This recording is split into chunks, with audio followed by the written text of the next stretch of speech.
അസ്സലാമലൈക്കും. അപ്പോൾ ഇന്നൊരു ചെറിയൊരു വ്ളോഗ് ഒരു ഉച്ചയ്ക്ക് ശേഷമുള്ളതാണ്. അപ്പോൾ അതാ ഒരു വീട് വരെ ഞങ്ങൾ വന്നതാണ്. ഇക്കാക്കയുടെ ഉമ്മ അതാ വീട്ടിൻ്റെ ഒരു വഴിയെത്തിയപ്പോൾ നമ്മൾ നടന്നു പോവുകയാണ്. അത് സ്കൂട്ടിയും കൊണ്ട് പോയി എന്തെങ്കിലും ബുദ്ധിമുട്ടാവുമോ എന്ന് വിചാരിച്ചിട്ട്. സോ ഇതാണ് ഞങ്ങൾ വന്ന വീട്. ആ വീട് നിൽക്കുന്നത് അത് കാണുന്നത് നമ്മുടെ നെല്ലിയാമ്പതി മലയില്ലേ, അതാണ്. നമ്മൾ നെന്മാറക്കാർക്കും ഒരുവിധം എല്ലാവർക്കും അറിയാം, കേരളം മൊത്തം നല്ല പ്രകൃതിദത്തമായ ഒരു അടിപൊളി വൈബുള്ളൊരു സ്ഥലമായിരുന്നു. എനിക്ക് ഭയങ്കരമായിട്ട് ഇഷ്ടപ്പെട്ടു. ഇതിന് മുന്നേ ഞാൻ കുറേ പ്രാവശ്യം വന്നിട്ടുണ്ട്. അപ്പോൾ ഞങ്ങൾ ഫസ്റ്റ് ആദ്യം തന്നെ വരവേൽക്കാൻ വന്നത് ഒരു പൂച്ചക്കുട്ടിയാണ്. അവരവിടെ വളർത്തുന്നതാണ്.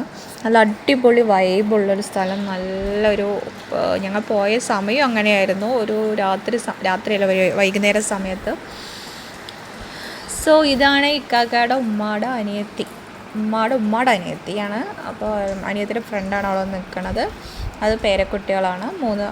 ഒരു ആമകനും ഒരു പെൺകുട്ടിയാണ്. അവർക്ക് 3 പേരക്കുട്ടികളാണ്, പെൺകുട്ടികളാണ് അവിടെ താമസിക്കുന്നത്. അപ്പോൾ നല്ലൊരു പ്രകൃതിദത്തമായ ഒരു അടിപൊളി സ്ഥലമായിരുന്നു അത്. പിന്നെ അവിടെ ഒരു പൂച്ചക്കുട്ടീനെ വളർത്തുന്നുണ്ട്. ഞങ്ങൾ ഫസ്റ്റ് കണ്ട പൂച്ചക്കുട്ടിയായിരുന്നു. അതിന് ഞങ്ങൾ പോയപ്പോൾ അതിനെ കൂട്ടിലാക്കി. പിന്നെ അവിടുത്തെ കുട്ടികളൊക്കെ കൂടി ചേർന്ന് ഇപ്പോൾ വൈകുന്നേരം ചെറിയൊരു പൂക്കളിട്ടുണ്ടായി, നല്ല ഭംഗിയുണ്ടായിരുന്നു കാണാൻ. പിന്നെ ഇതാ വാപ്പി പനും കൂടി അവിടെ ഒരു തോക്ക് കണ്ടപ്പോൾ അതിനെയും ചൂണ്ടിട്ട് നിൽക്കുകയാണ്. അത് ഒറിജിനൽ തോക്കാണ്. മറ്റൊരു നായ്ക്കളിനെയൊക്കെ വെടിവെച്ച്, നായ്ക്കളിനെ അല്ല, ഇങ്ങനെ കാട് പ്രദേശമല്ല, അപ്പോൾ ഈ കാട്ടുപന്നി അതൊക്കെ ഉണ്ടാവും തോന്നി, എനിക്കറിയില്ല. ഇനിയിപ്പോൾ ഇതോടെ പറഞ്ഞ പ്രശ്നമാണോ എന്ന് എനിക്കറിയില്ല. ജസ്റ്റ് സാധാരണ തോക്കാണ്, അത് യൂസ് ചെയ്യണമെന്നില്ല, ഒന്ന് പഠിപ്പിക്കാനായിരിക്കും. അപ്പോൾ തോക്ക് വയ്ക്കുന്ന സ്ഥലമാണത്. അപ്പോൾ ഞാൻ ജസ്റ്റ് വീട്ടിനുള്ളിൽ വന്നപ്പോൾ ജസ്റ്റ് ഉള്ളൊക്കെ ഒന്ന് എടുത്തതാണ്. നല്ല അടിപൊളി ഇൻറ്റീരിയർ വർക്ക് ചെയ്യുന്ന ഒരു മാമയാണ് ഇവിടെ ഉള്ളത്. അപ്പോൾ അവൻ്റെ വീട് അതുപോലെ പുതുതായിട്ട് ചെയ്താണ്. അത് അവരുടെ മക്കളെ കിടക്കുന്ന ബെഡ്റൂമാണ്. അപ്പോൾ 3 പെൺകുട്ടികളാണ്. അപ്പോൾ അവർക്ക് 3 ആൾക്കും കൂടുതലുള്ള ബെഡ് സ്പേസും TV ഒക്കെ അറേഞ്ച് ചെയ്ത് വെച്ചിട്ടുണ്ട്. നല്ല അടിപൊളി, നല്ല ഭംഗിയുണ്ടായിരുന്നു ഉള്ളൊക്കെ കാണാൻ. പിന്നെ ഈ ടൈൽ എനിക്ക് ഭയങ്കരമായിട്ട് ഇഷ്ടപ്പെട്ടു. ആ ബ്രൗൺ കളറ് ഒരു പ്രത്യേക ഒരു ഭംഗിയുണ്ടായിരുന്നു. ഇത് പിന്നെ ഈ ക്രാഫ്റ്റൊക്കെ ചെയ്യുന്നത് എല്ലാവർക്കും അറിയാമല്ലോ. അവിടെ ഇപ്പോൾ പെൺകുട്ടികളല്ലേ ഉള്ളത്, അതുകൊണ്ട് നല്ല ബീഡ്സൊക്കെ ഉള്ള നല്ല ഭംഗിയുണ്ടായിരുന്നു കാണാൻ.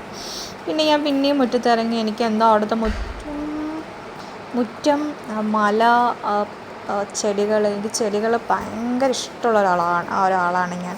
അതുകൊണ്ട് എവിടെ ചെടി കണ്ടാലും ഒന്ന് നോക്കി നിൽക്കും. അപ്പോൾ അവർ അറേഞ്ച് ചെയ്തിരിക്കുന്നതൊക്കെ ഞാൻ നോക്കുമായിരുന്നു. അപ്പോൾ അവിടെ അറിയുമ്പോൾ ഊഞ്ഞാലാടിക്കൊണ്ടിരിക്കുന്നുണ്ട് മുറ്റത്ത്. ഇതിന് മുന്നേ ഞാനിവിടെ വന്നിട്ടുണ്ട്, പക്ഷെ അപ്പോൾ ഇങ്ങനെ അറേഞ്ചൊന്നും ചെയ്തിട്ടുണ്ടായിരുന്നില്ല. ഇൻ്റർലോക്ക്, ആ ഊഞ്ഞാലൊന്നും ഉണ്ടായിരുന്നില്ല. ഇപ്പോഴാണ് കുറച്ചും കൂടിയിട്ട് ഒന്ന് റിനോവേറ്റ് ചെയ്തിരിക്കുന്നത്. പിന്നെ ഞങ്ങൾ പോയപ്പോൾ കുറച്ച് കഴിക്കാൻ ചായയൊക്കെ തന്നിട്ടുണ്ടായിരുന്നു. ഇവിടുത്തെ എൻ്റെ ഹസ്ബൻഡ്, വലിയമ്മാൻ്റെ ഹസ്ബൻഡ് ഒന്ന് വയ്യാതായി കിടക്കുകയാണ്. അപ്പോൾ അത് കാണാൻ വേണ്ടി ഞങ്ങൾ വന്നതാണ്. അപ്പോൾ ഞാനൊരു ചിക്കൻ റോൾ ചെറിയ പീസൊക്കെ എടുത്ത് കഴിച്ചു. ഞാൻ ചായയൊക്കെ കൊണ്ടുവന്നു, ചായ കുടിച്ച് കുറച്ച് നേരം ഇരുന്നു. ഇക്കാക്കയും വാപ്പയും എല്ലാവരും ഉണ്ടായിരുന്നു. ഞങ്ങൾ 4 ആളും കൂടിയിട്ട് പോയത്. അവർ 2 ആളും ബൈക്കിൽ, ഞങ്ങൾ 2 ആളും സ്കൂട്ടിയിലും വന്നു. ഇത് അവിടുത്തെ വലിയ കുട്ടി വരച്ച ഇക്കാക്കയുടെ ഉമ്മാൻ്റെ അനിയത്തിയുടെ ഒരു ഫാമിലിയുള്ള വീടാണ്. നല്ല അടിപൊളി വൈബുള്ളൊരു വീടാണ്. പിന്നെ ഞാൻ ഇക്കാക്കയുടെ ഫോണിൽ നിന്ന് ഇക്കാക്കയുടെ ഐഫോൺ ആയതുകൊണ്ട് കുറച്ച് വീഡിയോസ് എടുത്തു. അതിലെടുത്തപ്പോൾ എനിക്ക് കുറച്ചും കൂടി ഭംഗിയായി തോന്നി. അപ്പോൾ അതിൽ ആഡ് ചെയ്തതാണ്. ഞാനും ഉമ്മയും സ്കൂട്ടിയിലും ഇക്കാക്കയും വാപ്പയും ബൈക്കിലാണ് വന്നത്.